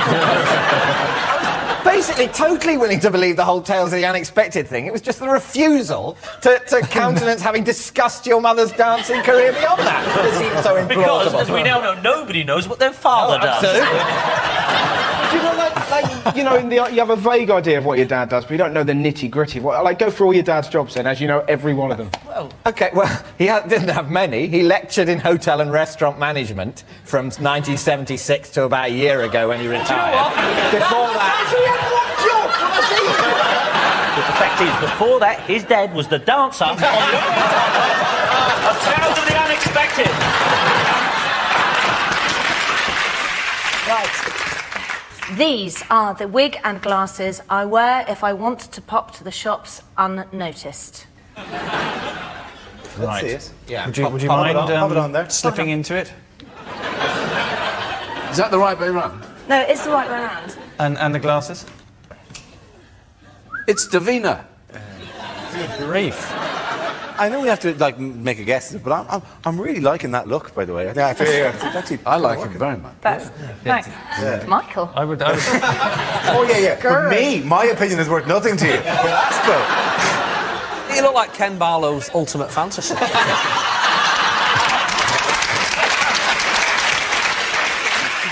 So, David, what are you thinking? I think we're going to go for a lie then. Lie. Lie. Yeah, I think it's They're a all lie. going for a lie suddenly. Davina, tell us whether it's the truth or a lie. It is A lie. It is a lie.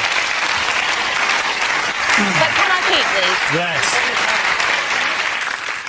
This is the coconut that nearly killed me.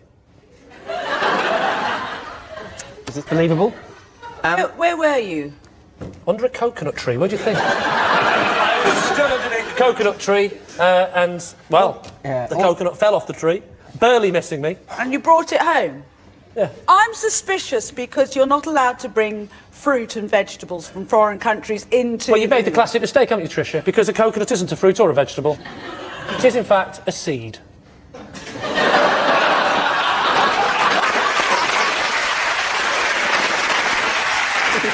It almost hit you. It almost hit, yeah. It went past my face, hit my shoulder, bounced off. On the floor. Why did you decide to keep it? Yeah. Because I thought it'd make a nice anecdote. Clearly, I was wrong. The moment of shoulder pain. The Yes. moment when your shoulder has been bruised, possibly shattered by the coconut. Yes. You think, I must keep that for anecdotal reasons. I don't want to be rude, but this is a coconut. It fell off a tree, hit me on the shoulder, but obviously if it had hit me on the head in the right place, I might have died. It's not as interesting a story as perhaps you think. I might actually elicit the response, if only it had. I will throw this coconut at your head now, right? And I will. No, hang on, I will. No, I will, no. David. I will throw this coconut at your head and hit you on the shoulder really hard. No, and I thanks. guarantee, be quite interesting, Don't push me, David! Do not push me!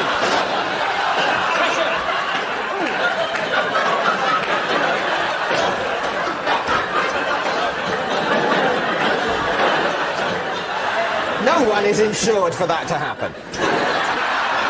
We think it's a lie. Truth or lie? It is, in fact, a lie.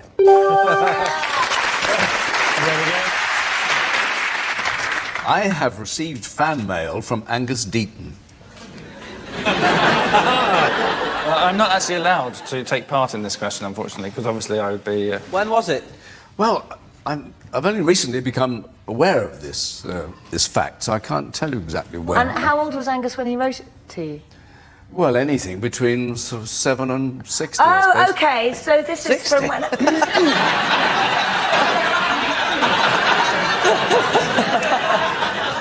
51. Thank you. Did this person, whoever it was, tell you roughly what the letter said and what it was in connection with? Yes, it was a Capital Radio show. A friend of mine was in the Susie Quattro fan club, right, and got a letter about 3 years ago. They used to get a newsletter every month with what Susie Quattro was up to, and he got a newsletter through the post, and it said, "Dear member, I'm afraid this will be the last newsletter going because there's only me and you left."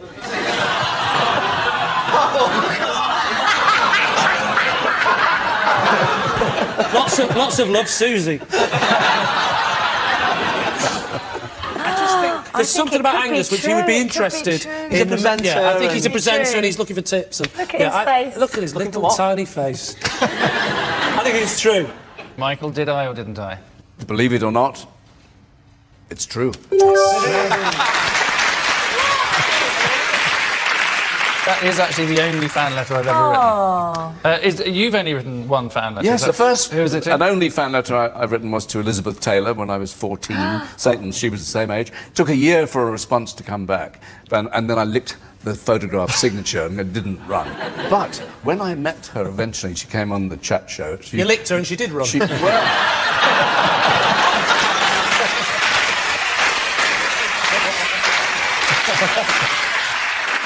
For 2 weeks, I drove a car that could only turn left. When you say you drove for 2 weeks, you mean you couldn't stop? It just went on and on, turning left? No. Why could it only turn left? It was hit. My wife had an accident in it, so you couldn't turn the wheel right. You had to only go left.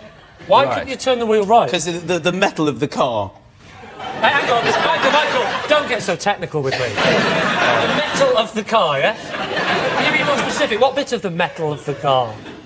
The metal bit. So at no point in the 2 weeks you were driving and there was only one way to go, which was a sharp right. I wouldn't have been there because I've pre-planned my journey.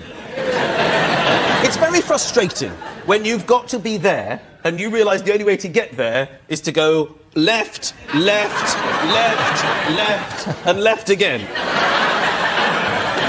We all think as a team that not only is it a lie, it's a pretty bad lie. In fact, a lie that you should be ashamed of and you should leave the show immediately. It's just over there on your right. You might have to go through there, through there, through there. Oh, no, everybody upset! Well, how do you like this? It's true! Get over yourself!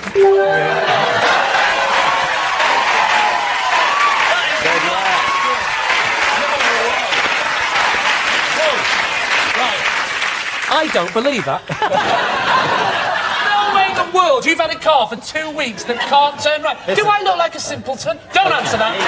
You cannot drive a car. You've been going around the one-way system forever, you lunatic. You've got to understand the very truths they pick are the unlikely ones. Right, it's my go. I used to live on the moon.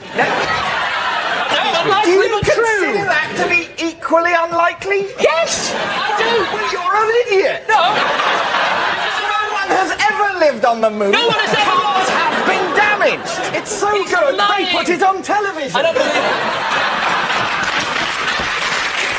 There we are. It is true. Michael did drive a car that could only turn left for a whole 2 weeks. It would have been less, but unfortunately the AA sent out a van that could only turn right. When it was eventually diagnosed, it turned out the problem was caused by the nut holding the steering wheel.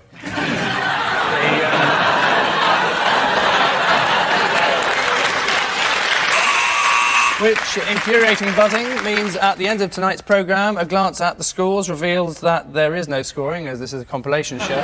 So instead, I'll leave you with the results of a recent study that all of us lie at least twice a day, although the frequency apparently increases if you're a man on a speed date who's just noticed he's still wearing his wedding ring. Good night.